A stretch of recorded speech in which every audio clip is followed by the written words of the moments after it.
넘치기보다 사랑이 넘치는 교회, 섬김을 원하기보다 섬김의 기쁨 알아가는 교회, 세상이 주목하기보다 주님이 주목하는 교회, 화려한 8월 20일 주일 예배 하나님께 올려드립니다.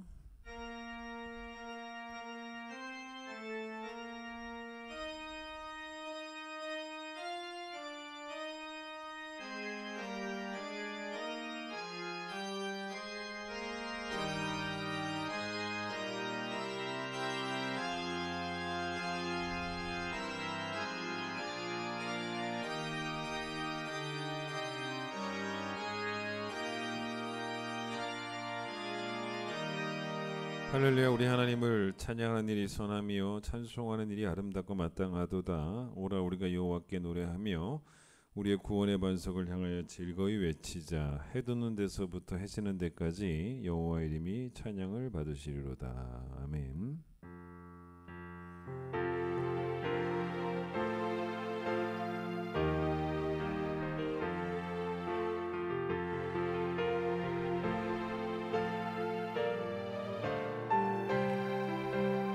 왕이신 하나님 높임을 받으소서. 찬양하리라. 영원히 높임을 받으실 그 이름 찬양하리라.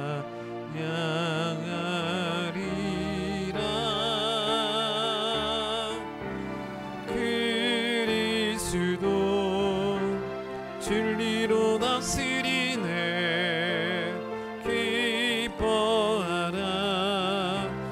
땅이여 찬양하라. 거룩하신 그 이름 높이리라. 거룩하신 그 이름 높이리라. 우리 죄를 고백합니다.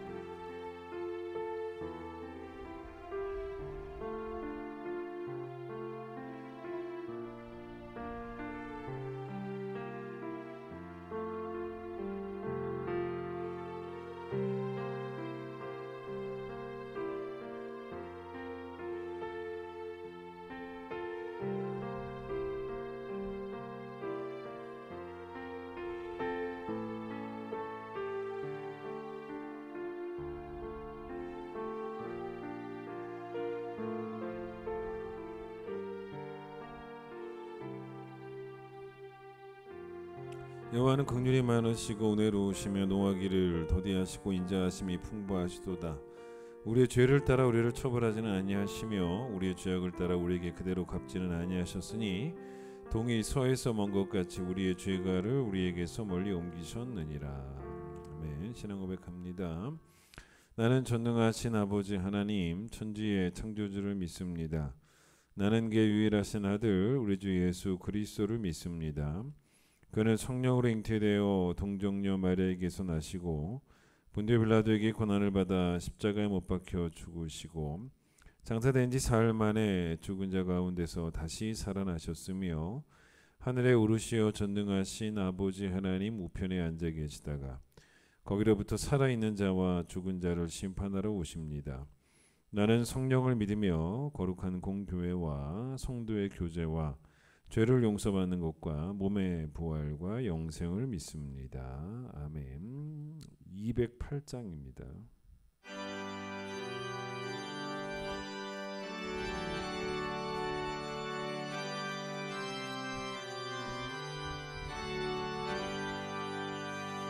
내 주의 나라와 주 계신 성전과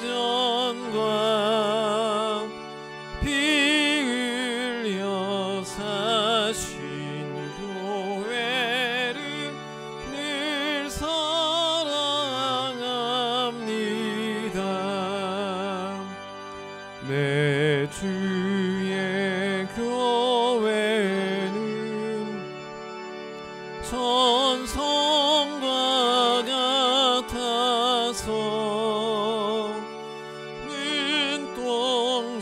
눈동자같이 아끼사 늘 보호하시네.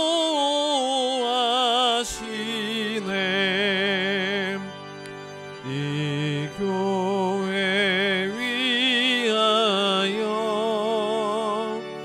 눈물과 기도로 내 생명 다하기까지 늘 봉사합니다.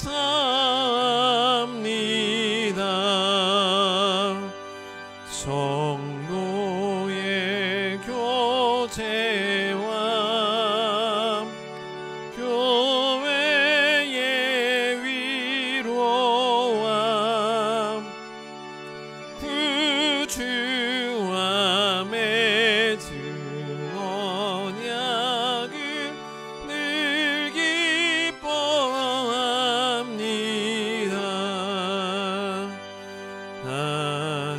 하늘의 영광과 베푸신 은혜가 진리와 함께 영원히 시온에 넘치네.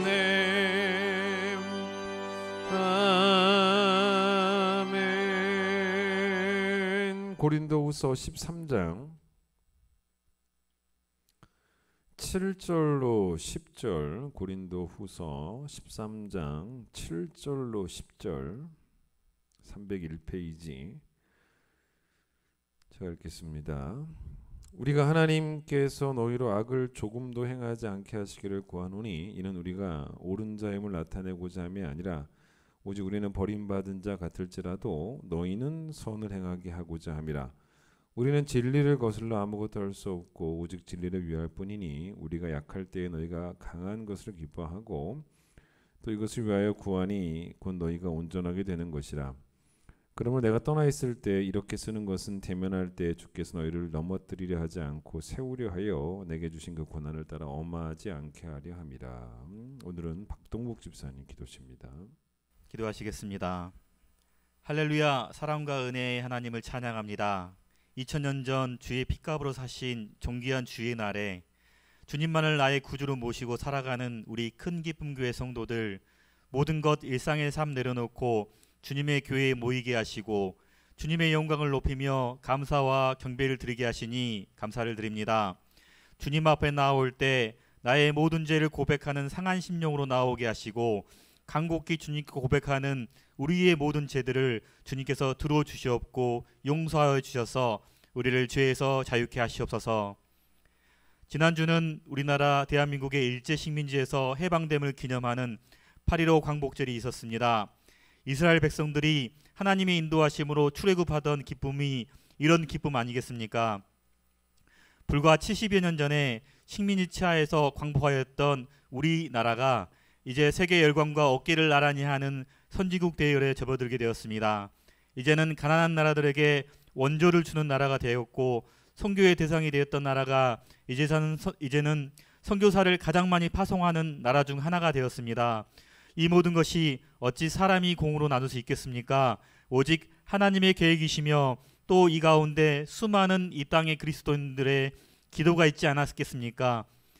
모든 이 땅에 사는 이들이 하나님이 하신 일들을 알게 하시고 주님을 찬양하게 하시옵소서. 나라를 다시 찾는 기쁨보다 구원받고 영원한 주님의 나라로 들어가는 하나님의 이름을 찬양하고 눈물로 기도하고 아직 주님을 모르는 땅끝의 사람들에게 주님을 전하고 나보다 어려운 사람들을 구제하는 일에 모든 사람들이 모든 힘을 다하는 주님의 큰 축복이 이 땅 대한민국에 내려 주시옵소서. 러시아 우크라이나 전쟁이 여전히 온 세계의 근심거리이고 온 세계 그리스도인들의 공통된 기도 제목인 것 같습니다. 전쟁터에서 죽어가고 난민이 되고 있는 비극이 남의 일이겠습니까? 무엇보다도 너무나 덧없이 죽어가는 안타까운 생명들, 또 비통에 빠진 가족들과 모든 것 잃고 다른 나라를 떠돌고 있는 난민들을 주님께서 불쌍히 여기시고 이들의 안전과 마음의 평안을 주님께서 책임져 주셔서 모든 전쟁 피해자들이 주님을 알게 하시고 주님을 축복함으로 주님의 이름을 영광되게 하시옵소서. 전쟁이 계속되면서 그만큼이나 안 보이는 곳에서 더욱 탄압받는 사람들이 더 늘어나고 있고 낮고 낮은 보이지 않는 곳에서 고통받는 사람들이 더 늘어나는 것 같습니다. 가난한 사람들은 더 가난해지고 아픈 사람들이 더 아파지는 악순환의 고리와 같은 것 같습니다. 전 세계 열강들이 나서서 해결이 되지 안 되지 않았습니까? 오직 우리 주님께서 하실 수 있음을 이 시간 고백합니다. 주님, 이 전쟁을 하루빨리 멈추게 하여 주시고 전쟁의 상처들이 하루빨리 아물 수 있도록 주님께서 역사하여 주시고 인도하여 주시옵소서. 이 땅 교화에 우리 큰 기쁨 교회를 세우시고 지난 11년간 아침의 인자하심과 저녁의 성실하심으로 이른 비와 늦은 비의 은혜로 우리 큰 기쁨 교회를 입히시고 먹이신 주님, 그 큰 은혜에 감사드리며 우리 교회의 유일하신 주인이신 주님을 찬양합니다.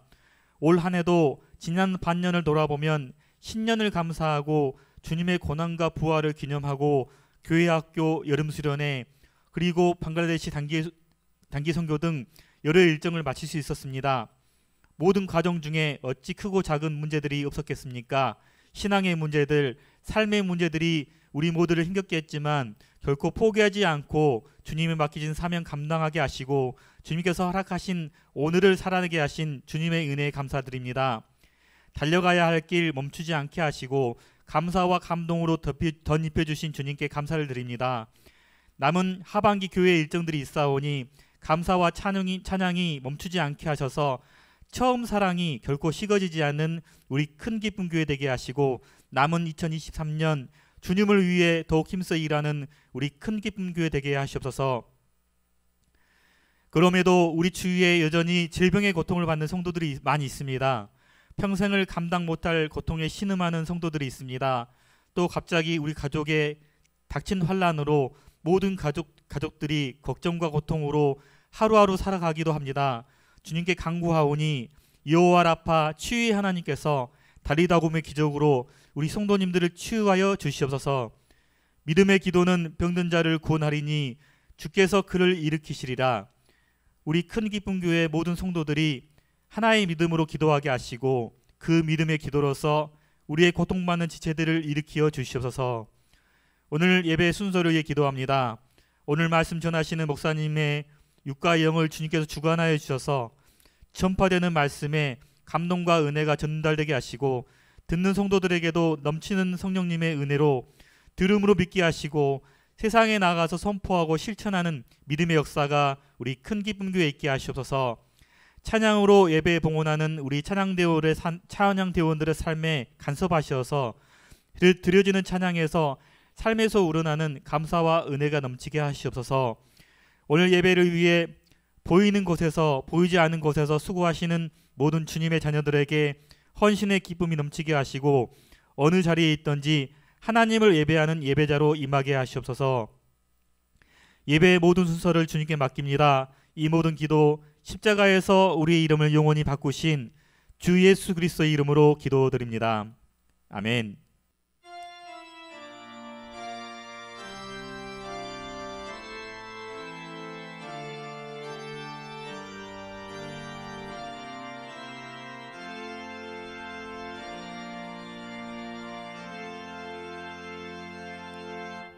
봉헌하겠습니다.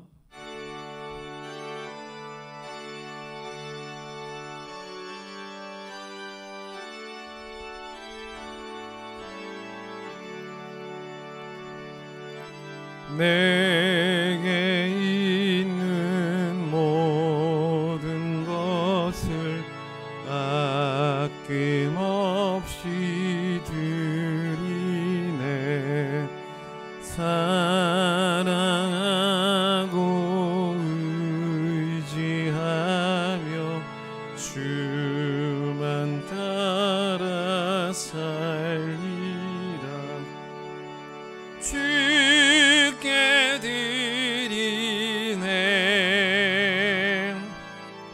주께 드리네.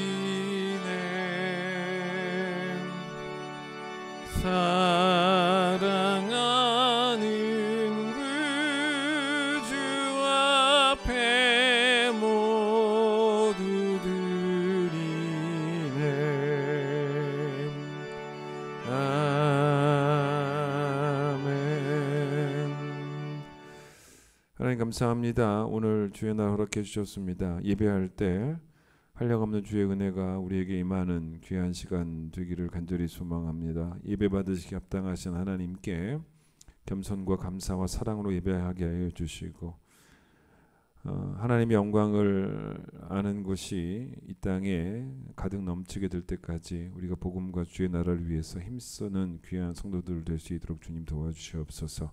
하나님의 백성들인 우리가 하나님의 영광을 가는 일 없게 하여 주시고 우리를 통해 주의 이름이 빛나게 하여 주시며 우리가 선을 행하는 일에 열심을 품는 주의 백성들이 되어질 수 있도록 우리를 축복하여 주시옵소서.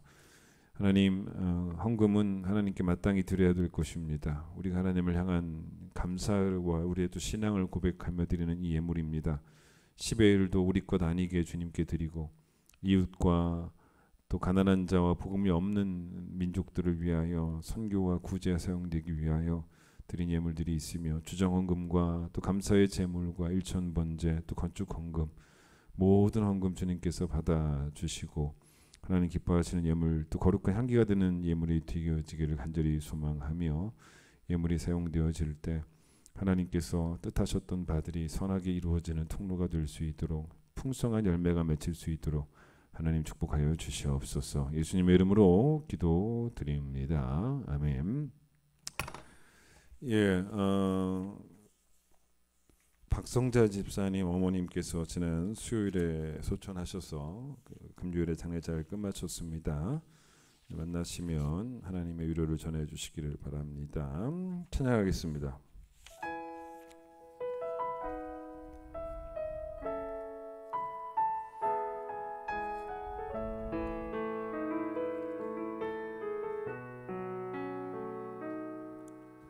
사람이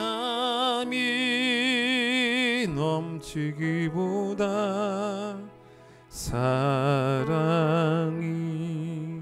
넘치는 교회 섬김을 원하기보다 섬김의 기쁨 알아가는 교회 세상이 주목하기보다 주님이 주목하는 교회 화려한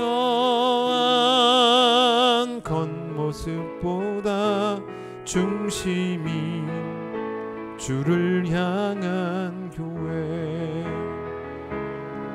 주님이 피로 사신 아름다운 교회 서로를 사랑함으로 하나 되는 교회 주님이 머리 되신 거룩한 교회 우리 함께 만들어 가요. 여러분이 예수를 믿고 교회를 다니기 시작하면서부터 여러분은 늘 목사를 만나왔습니다. 우리 교회 오시기 전에도 다른 교회에서 다른 목사님 만났을 것이고 목사가 없는 교회라는 것은 존재하지 않습니다. 그런 교회는 성경에 나오는 교회관과 맞지 않은 교회이기 때문이고 또 목사 없이 나는 혼자서 신앙생활을 할 수 있다라고 주장하시는 분들, 무교회주의자들, 무목사주의자들도 사실은 성경에 나오지도 않은 신앙생활을 하는 거죠. 모든 성도들에게 교회가 필요하고 모든 성도들에게 목사가 필요합니다. 우리 교단 헌법 정치편에 보면은 그 5장이 목사에 관한 내용인데 그중 25조에 보면은요 목사의 직무가 나오는데 목사가 해야 될 일을 우리 교단 헌법은 4가지로 규정을 합니다. 물론 성경을 근거로 그 규정을 만든 거죠. 들어보세요. 목사는 하나님의 말씀으로 교훈하며 성례를 거행하고 교인을 축복하며 장로와 협력하여 치리권을 행사한다. 이거예요. 이것만 잘하면 됩니다. 그러니까 성도들은 목사를 통해서 하나님의 말씀을 꼭 배워야 되고 두 번째는 목사를 통해 성례에 참여해야 되는 거죠. 기독교의 성례전은 세례식과 성찬식 두 가지입니다. 이 두 가지를 목사가 집례를 하는데 왜 이 두 가지의 성도들이 참여를 해야 되냐면 그리스도께서 제정하신 의식은 이 두 가지밖에 없기 때문이에요. 이 두 가지 말고 더 있으면 더 하면 돼요. 근데 카톨릭은 성례전이 두 가지가 아니라 7가지나 됩니다. 예수님은 두 가지만 정하셨는데 카톨릭은 7가지나 하니까 문제가 되는 거예요. 뭐 그중 하나 여러분 잘 알만한 게 뭐냐면 고해 성사라고 하지 않습니까? 성례죠. 그래서 여러분 목사의 직무는 세례와 성찬식만 거행하면 되는 것이지 성도들이 주기적으로 목사를 찾아와서 자신의 죄를 고백하는 것을 듣고 거기에 대한 답을 주는 그런 직무는 목사의 직무가 아닙니다. 카톨릭에서는 신자들이 이제 찾아와서 고해성사를 하게 되면 사제가 마지막에 들어보셨나요? 보속이라는 것을 합니다. 이 보속이 뭐냐면 일종의 벌을 받는 거예요. 그러니까 지은 죄에 대한 대가를 치르는 것입니다. 사제가 이 지은 죄에 자기가 봤을 때 알맞은 그런 보속을 부과해요. 뭐 금식을 며칠 동안 해라. 아니면 기도를 며칠 동안 몇 시간 해라. 뭐 사회 봉사를 몇 시간 해라. 이런 식입니다. 아니 하나님도 우리가 죄를 회개하면 즉시 다 용서해 주시는데 하나님이 언제 우리에게 그래 용서해 줄 테니 기도 몇 시간 해라. 용서해 줄 테니 사회 봉사 몇 시간 해라. 좀 말이 안 되지 않습니까? 세 번째가 목사는 성도들이 하나님께 복을 받도록 성도들을 위해서 축복 기도를 해야 되는 사람이고 네 번째가 당회를 통해 장로들과 협력을 해서 일종의 재판권이죠. 그 치리권을 가지고 성도들을 치리해서 교회의 질서와 평안을 지켜나가는 일에 앞장서야 되는 사람이 바로 목사입니다. 교회가 치리를 하고 건징을 하는 이유는 범죄한 성도를 고쳐주기 위한 것이 주목적이고 또 누룩이 온 덩어리에 퍼지는 걸 막으라고 하지 않았습니까? 즉 다른 성도들이 그 성도를 통해 죄를 배우는 걸 막아야 되기 때문에 그래서 여러분 교회 치리권의 최고 수위는 교회가 출교를 교회에서 나가라 라고 명령할 수도 있다는 거죠. 그래서 여러분 종교개혁자들은요 이 교회의 권징을 교회에 꼭 필요한 교회를 지탱하는 힘줄, 몸에 있는 힘줄처럼 힘줄이라고까지 표현을 합니다. 그래서 이제 종교개혁자들이 참된 교회의 세 가지 표지를 이야기할 때 세 가지가 있어야 참된 교회다. 첫 번째, 하나님의 말씀이 순전하게 선포되어지는 곳이 교회가 되어야 되고, 두 번째는 예수께서 제정하신 대로만 성례가 집행되는 곳이 교회가 되어야 되고, 세 번째는 치리권을 바르게 행사하는 곳이 참된 교회가 될 수 있다라고 세 가지 표지를 말합니다. 그렇기 때문에 참된 교회가 되려면 목사가 있어야 되고, 참된 교회가 되려면 목사가 또 자기 직무를 잘 감당해야 되고, 그 성도들은 반드시 교회를 통해서 목사를 통해서 또 신앙생활을 지도받는 게 옳은 거예요. 자, 왜 우리가 무교회주의자가 되면 안 되는지는 뭐 어느 정도 설명이 되었을 것이라고 봅니다. 바울이 참 좋은 목회자였죠. 바울은 성도들에게 좋은 목회자가 되고 싶어 했고 실제적으로 좋은 목회자가 되기 위한 수많은 노력들을 했습니다. 저도 어떤 목회자를 닮고 싶냐라고 하면 당연히 저는 바울을 이야기합니다. 바울 서신서를 이렇게 읽어보면 바울이 좋은 목회자가 되고 싶어 했던 그런 간절함들이 그대로 녹아있고 그게 느껴집니다. 물론 여러분도 읽으면 바울의 그 마음들을 이해할 수 있겠지만 저는 목회자로서 바울의 글을 읽어보니 그 마음에 대해서 여러분보다 더 많이 공감을 하게 됩니다. 바울이 목회자를 어떻게 때로는 이제 비유하고 은유하냐면 아버지로 표현하기도 하고요. 또 어머니로 표현하기도 합니다. 또 양떼를 돌보는 목자라고도 표현하기도 하고 가르치는 교사라고도 표현합니다. 또 사역자라고도 표현합니다. 더 있어요. 더 있는데 여기까지만 얘기하겠습니다. 그런데 이 사역자라는 단어를 제가 맨 마지막에 말한 이유가 이 사역자라는 단어의 의미가 있기 때문입니다. 사역자라는 단어는 원어로 디아코노스인데 이 단어를 사역자라고도 성경에는 번역을 하지만 상당히 많은 성경 본문에서는 이 디아코노스를 뭐로 번역하냐면 일꾼이라고 번역을 합니다. 그래서 그냥 사역자라고도 말하지 않고 어떻게 표현하는 경우들이 많이 있냐면 하나님의 사역자라고도 말하고 다른 표현으로 같은 의미지만 하나님의 일꾼이라고도 그렇게 성경은 표현을 합니다. 그러니까 목회자는 어떤 존재냐? 하나님에 의해서 고용이 되었다는 거예요. 하나님에 의해서 고용된 자들이기 때문에 그런데 뭐로 고용이 되었냐면 그게 하나님의 사역자라고 말할 때 그 의미예요. 하나님에 의해서 뭐로 고용이 되었냐면 성도들을 위한 아버지로, 성도들을 위한 어머니로, 성도들을 위한 목자로, 성도들을 위한 교사로 고용이 되었다는 것이고 또 하나님의 사역자, 하나님의 일꾼이라는 말이니까 이 역할들을 게으르지 말고 열심히 해야 된다는 거예요. 그런 목회자가 되어야 한다는 것입니다. 바울은 자기의 사도권에 대해서 이야기를 할 때 이건 절대로 사람에게서 난 것이 아니고 하나님에게서 난 것임을 늘 선포합니다. 그리고 뭐라고 말하냐면 그런데 하나님이 그렇게 나를 임명하셨을 때 맡기셨을 때 내게 충성을 요구하시더라. 그게 뭐예요? 하나님의 사역자예요. 그게 하나님의 일꾼입니다. 그래서 바울은 좋은 목회자가 되기 위해서 임명받은 거로 안 끝나고 죽도록 충성합니다. 왜 성도에게 목사가 필요한가? 그렇다면 여러분 이런 질문을 한번 해보시면 돼요. 여러분의 자녀에게 왜 부모가 필요합니까? 부모인 여러분에게 한번 질문해 보세요. 여러분 그럼 여러분 뭐라고 대답하겠어요? 목사님 당연한 거 아닙니까? 그거 굳이 설명할 필요가 있겠습니까? 라고 다 대답할 것입니다. 만약 여러분의 자녀가 여러분에게 아버지, 어머니 저는 이제 두 분이 필요 없습니다. 초등학생 자녀가 와서 제 스스로 잘할 수 있어요 라고 말하면 기특하다. 이제 그래라. 앞으로 네 스스로 잘하라. 그렇게 말할 부모가 어디 있겠냐는. 그러니까 바울의 눈에는 늘 성도들은 돌봐줘야 되는 자녀들이었다는 겁니다. 그러니까 바울이 디모데에게 너가 이제 목회자로서 네가 나이가 연소한 것에 대해서 엄청 신경을 쓰고 있는데 굳이 그렇게 신경 쓸 이유가 없는 것이 나이가 아무리 많아도 부모의 심정이 없는 목회자도 많이 있다. 그런데 목회자에게 중요한 것은 나이가 아니라 부모의 심정이다.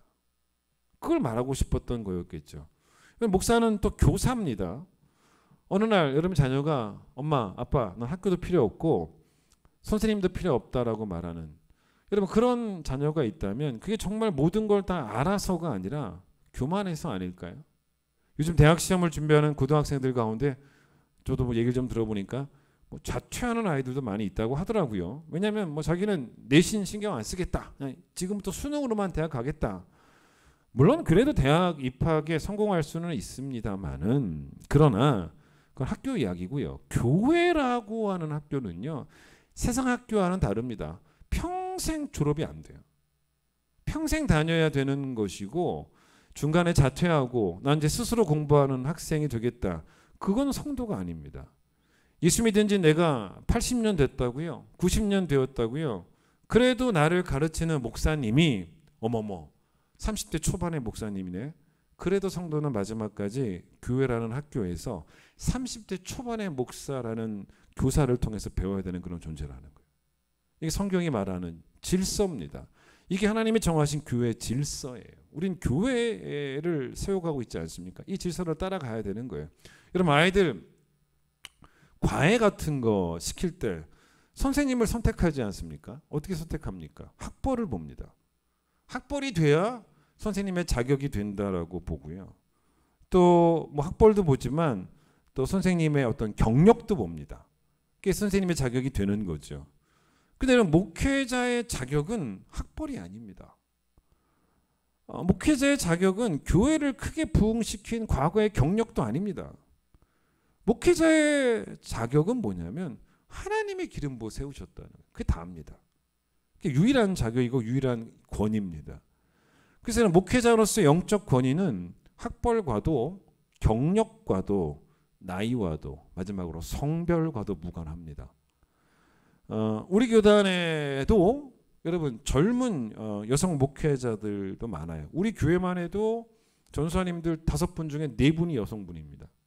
얼마 전에 신대원 제 동기 여자 친구들을 만났습니다. 제가 98기 20년 전에 신대원 다녔는데 그때 72년생들끼리 또 친했거든요. 같은 동갑내기들.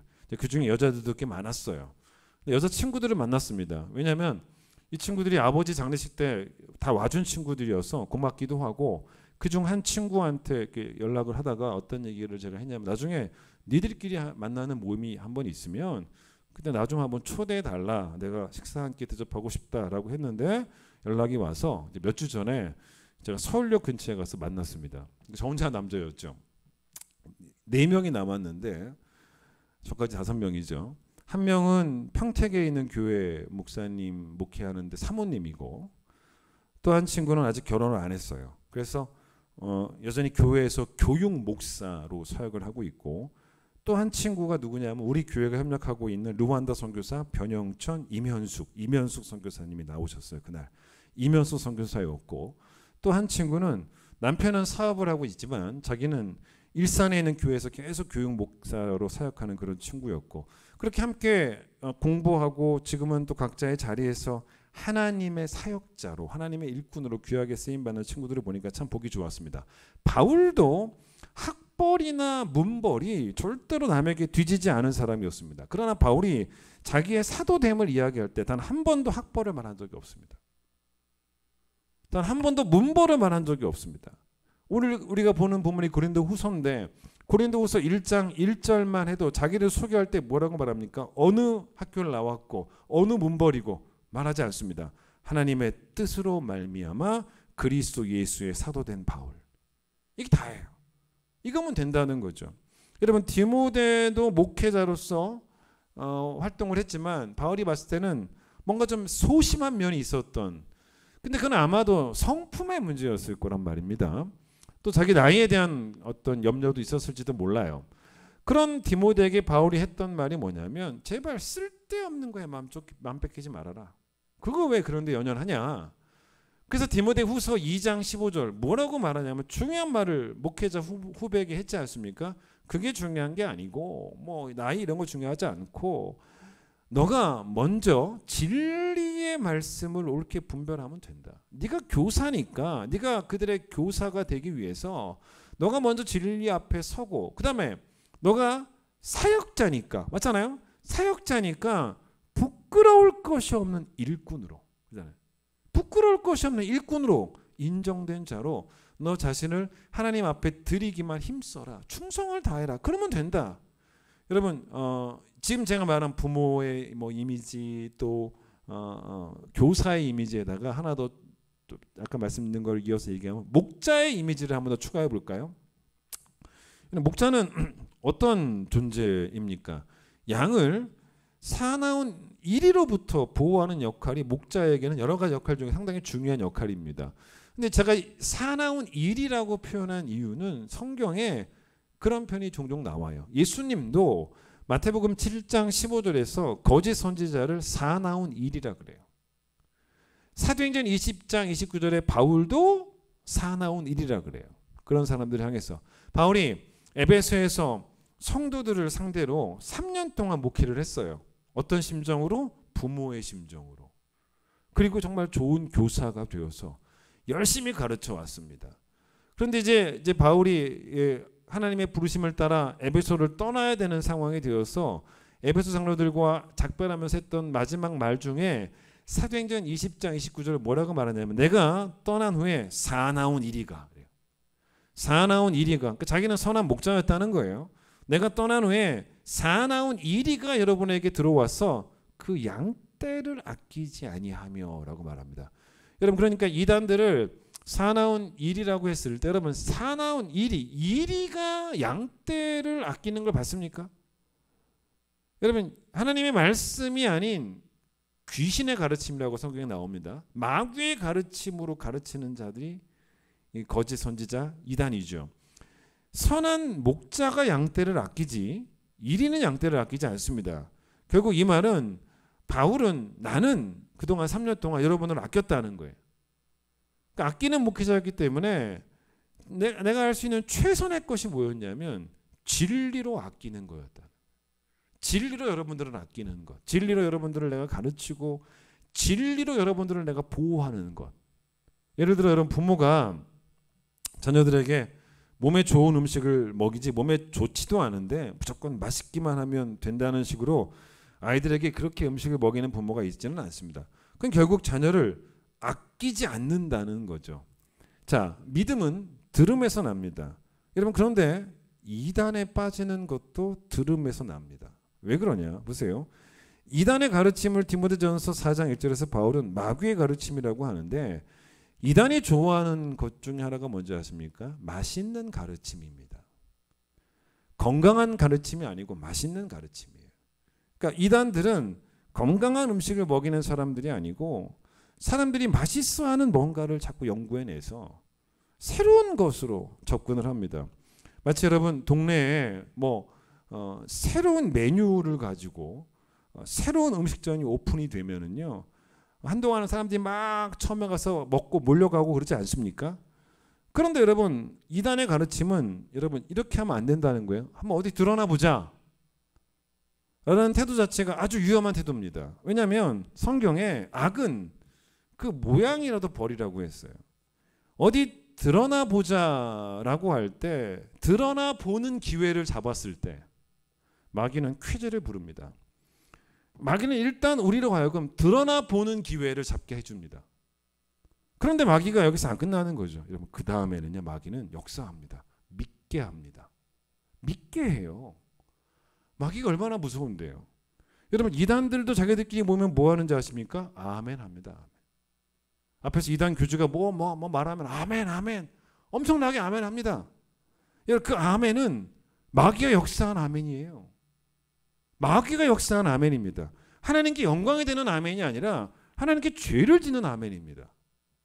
그런데 여러분이 하나님의 말씀 앞에 복음의 진리 앞에 서는 기회를 놓치지 않으면 여러분 놀라운 역사가 일어납니다. 성령도 그 기회를 놓치지 않습니다. 그래서 여러분이 그 기회를 잡으면 성령도 어떤 기회를 놓치지 않으냐면 여러분으로 하여금 진리를 확신케 하도록 그리고 마음에 새기도록 그렇게 여러분에게 역사한다는 거예요. 이게 맞는 거죠. 목회자는 강단 위에서 설교 원고상의 한 줄을 가르쳐도 제가 여러분 이렇게 설교 원고를 써하지 않습니까? 뭐 여러 줄이 있죠. 근데 한 줄을 가르쳐도 절대로 그냥 가르치면 안 됩니다. 설교 준비 단계부터 진리 영이신 성령께 사로잡혀야 되고 성령과의 깊은 사귐과 만남이 있어야 되고 성령께서 진리의 깊은 의미를 알게 하시기 위해서 조명을 틀어주셔야 되고 그래서 깨닫게 하셔야 되고 그래서 말씀을 정확하게 해석을 해야 돼요. 그 성도들에게 정확하게 해석된 말씀을 정말 신중하게 바르게 가르치는 좋은 교사, 좋은 목자가 되어야 되는 게 분명한 사실입니다. 저는 말씀을 제 사무실에서 주로 하는데 설교 준비를 할 때 어떤 마음을 가지려고 제가 노력을 하냐면 내가 목사로서 성도들을 사랑해야 되고 성도들을 아껴야 되는데 성도들을 목사가 제일 아끼는 제일 잘 아끼는 방법이 바로 뭐냐? 진리로 아끼는 것이다.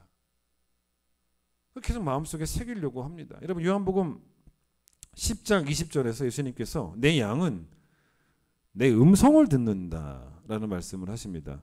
그러니까 우리 모두 다 예수님의 양떼들이죠. 예수님이 우리 모두의 목자신데 그러나 요한복음 10장 27절에서 그렇게 말씀하셨던 예수님께서 요한복음 맨 마지막 장 가면 예수님이 디베라 바닷가에서 베드로를 만나지 않습니까? 3번 질문하십니다. 너가 나를 사랑하느냐?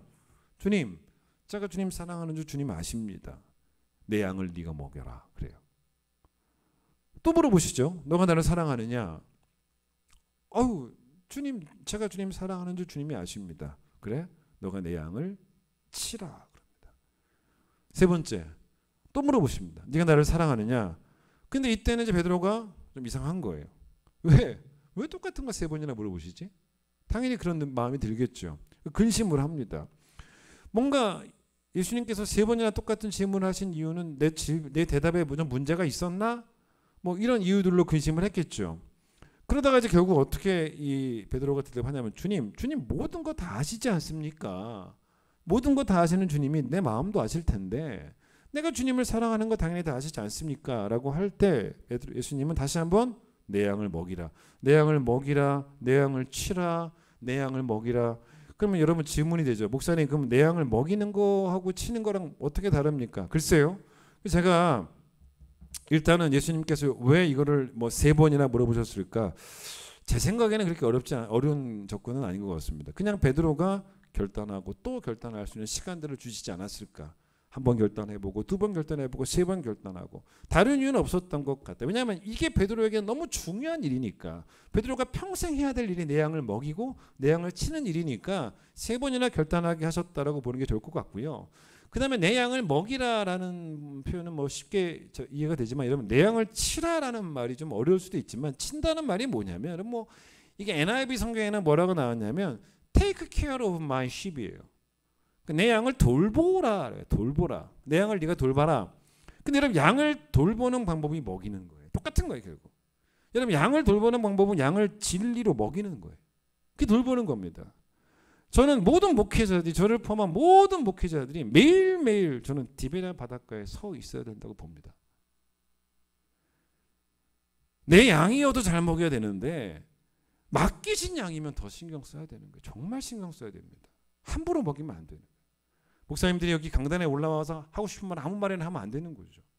여러분 내 자식도 물론 잘 먹여야 되지만 우리 집에 며칠 묵고 가는 남의 집 자식이라면 뭐 조카들이라도 온다면 더 잘 먹여야 됩니다.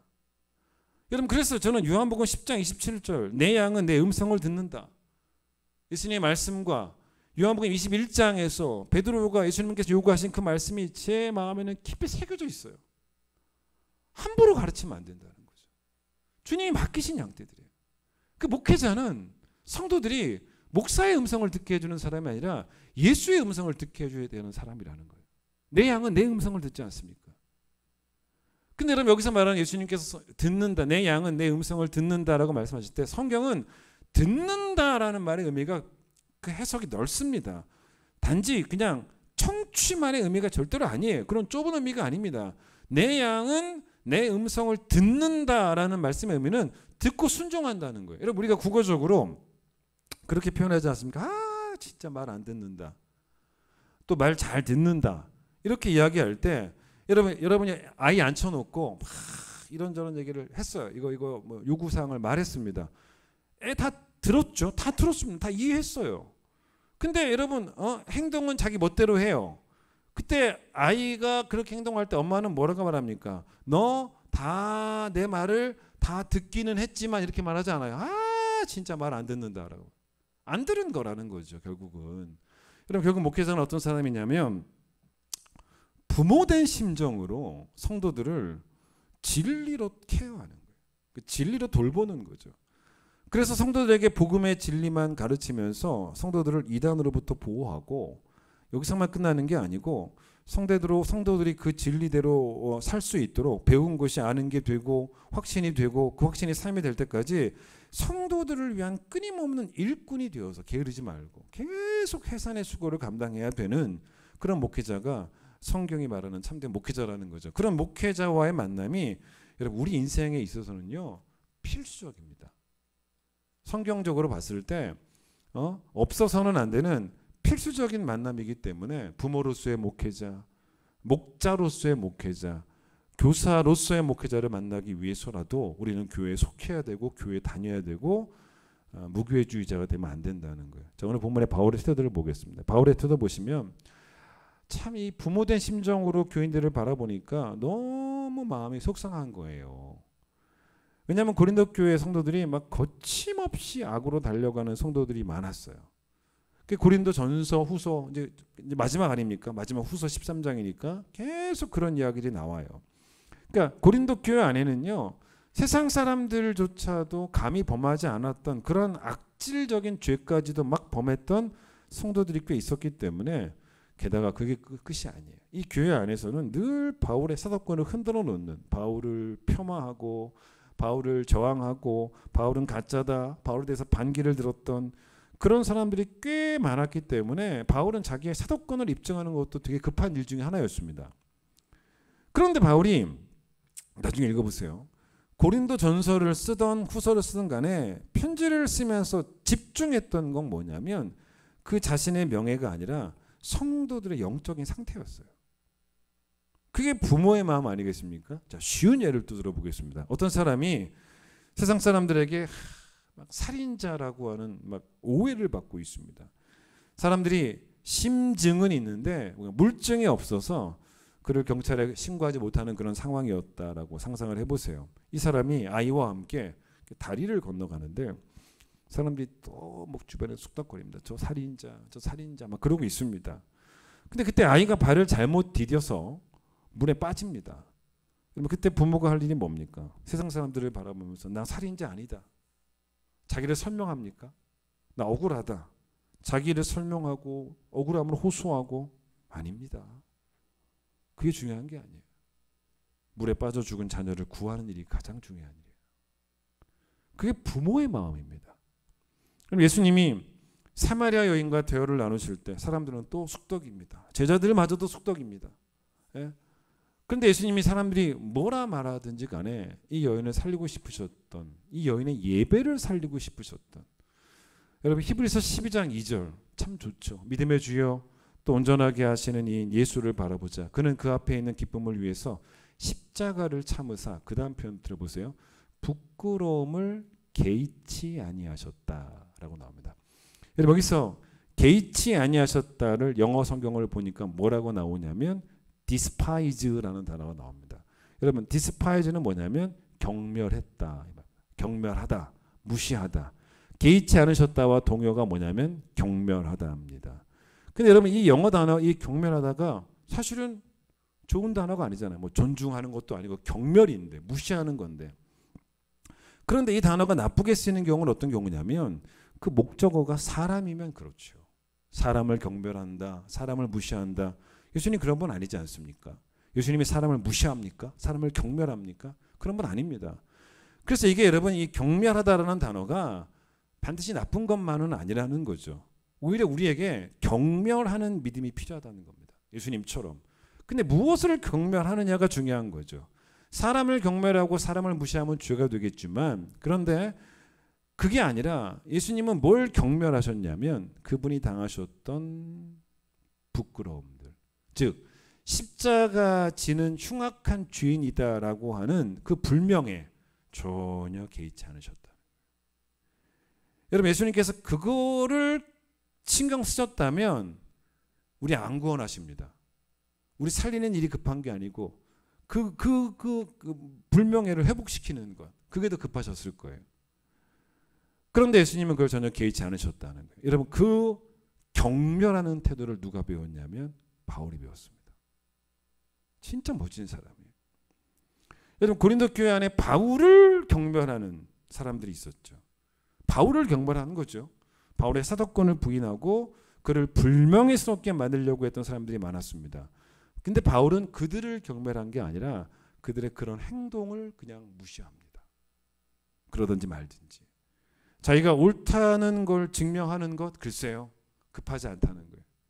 내가 옳다는 걸 증명하는 것보다 훨씬 더 급한 것은 지금 영적 상태가 최악인, 죽어가는 성도들을 빨리 살려내기 위해서 내가 잘 가르치는 것.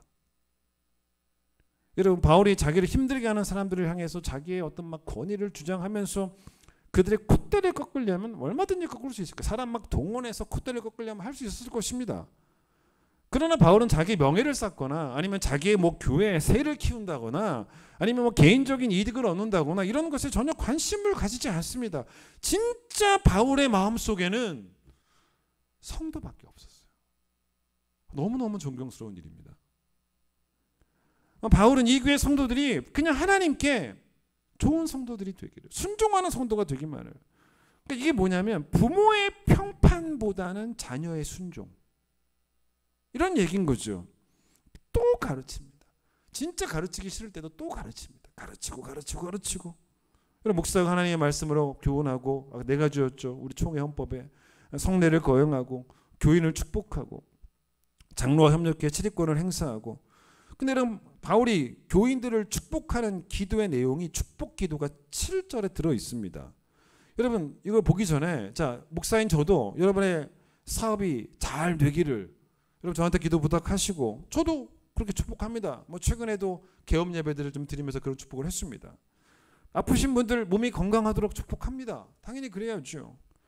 자녀들 앞날이 형통하도록 축복합니다. 얼마 전에 어떤 청년이 자기가 이제 군무관이 되고 싶어서 시험 공부를 했어요. 그래서 군무관 시험 보기 전에 제 방에 찾아왔습니다. 목사님 기도 좀 해주세요. 기도했습니다.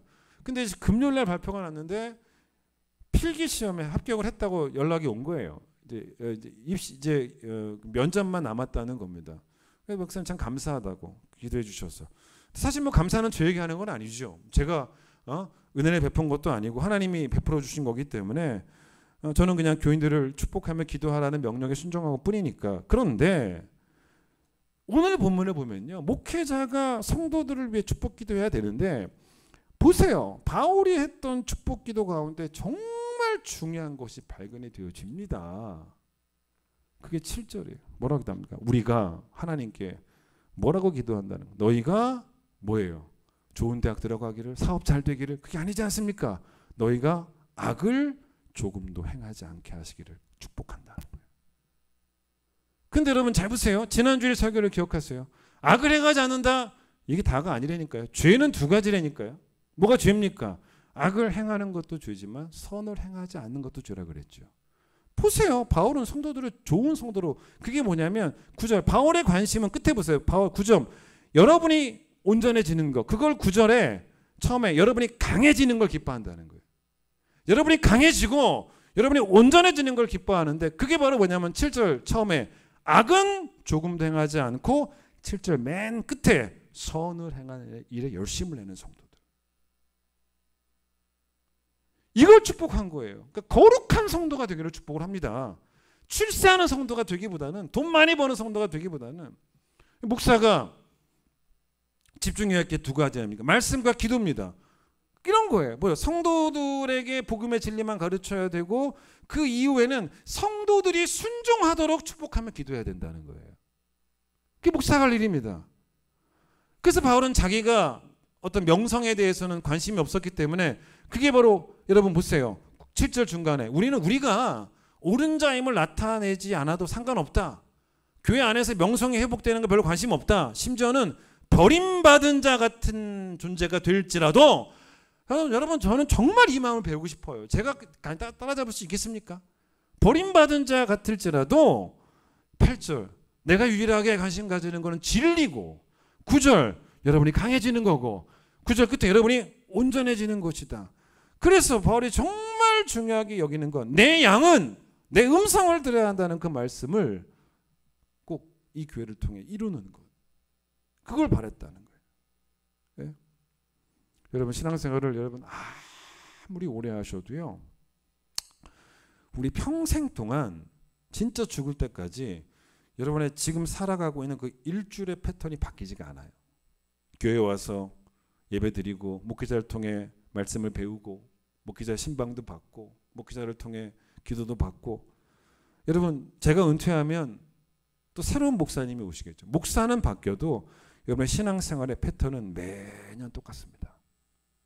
바뀔 게 없어요. 그렇게 똑같은 패턴으로 평생을 살아가다 주님 부르실 때 그때 여러분의 믿음을 확인해 보세요. 꽤 깊어져 있을 거예요. 꽤 넓어져 있을 것입니다. 마지막으로 이 말씀 하나만 읽어드리고 마칠게요. 히브리서 13장 17절 말씀을 제가 쉬운 성경으로 읽어드리겠는데 이게 뭐냐면 성도들에게 성경이 명령하는 게 하나 있어요. 이것만 여러분 마음속에 꼭 새기시면 감사할 것 같습니다. 들어보세요.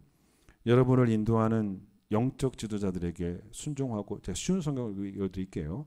여러분을 인도하는 영적 지도자들에게 순종하고 복종하십시오. 그들은 자기들이 한 일을 하나님께 보고해야 할 사람들이므로 정신을 바짝 차리고 여러분의 영혼을 보살핍니다. 그러므로 여러분은, 목회자는 그렇게 하니까 여러분은 그들이 기쁜 마음으로 이 일을 하게 하고 탄식하면서 하지 않게 해 주십시오. 그들이 탄식하면서 일하는 것은 여러분에게도 유익이 되지 못합니다. 이렇게 말합니다.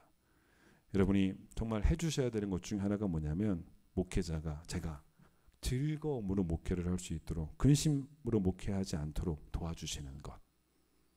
그래서 여러분과 목회자와의 만남이 여러분에게 유익이 되고 여러분의 복이 되는 그런 만남이 될 수 있도록 그걸 성경은 여러분에게 명하고 있다는 거죠. 찬양하겠습니다.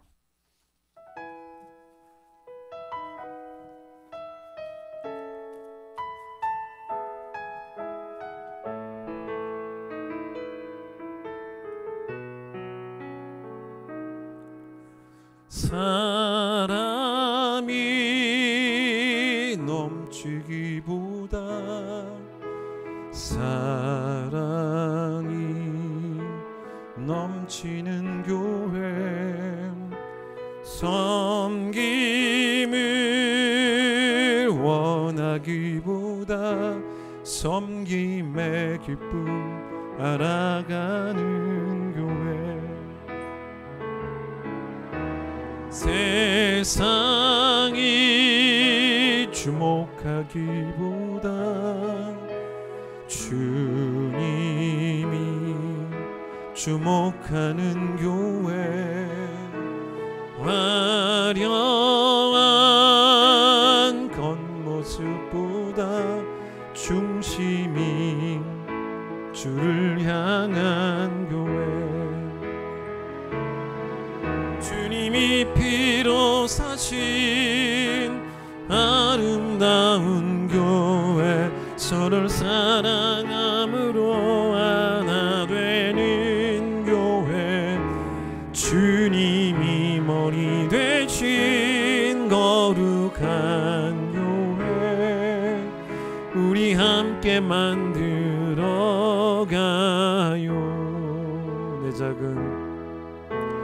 내 작은 생각보다도 하나 됨에 소중함 많은 교회 세상에 알려지기보다 서로가 서로 깊이 아는 교회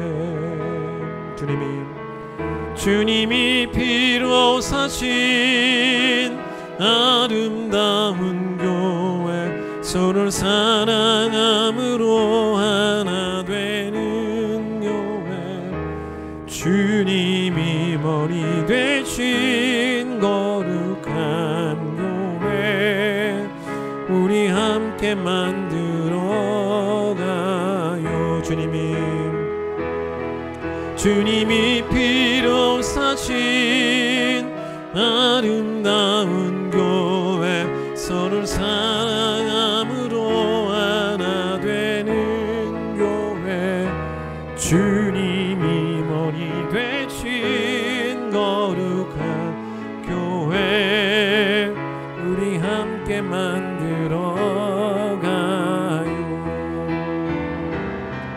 주님이 피로 사신 아름다운 교회 서로를 사랑함으로 하나 되는 교회 주님이 머리 되신 거룩한 교회 우리 함께만 마지막 고백합니다. 주님이 피로 사신 이 아름다운 교회를 주님이 피로 사신 아름다운 교회 서로를 사랑함으로 하나 되는 교회 주님이 머리 되신 거룩한 교회 우리 함께 만들어가요. 주님의 피로 세우신 귀한 교회가 큰 기쁜 교회입니다. 함께 교회를 만들어가고 세워가는 즐거움을 목회자와 성도들이 누리기를 원합니다.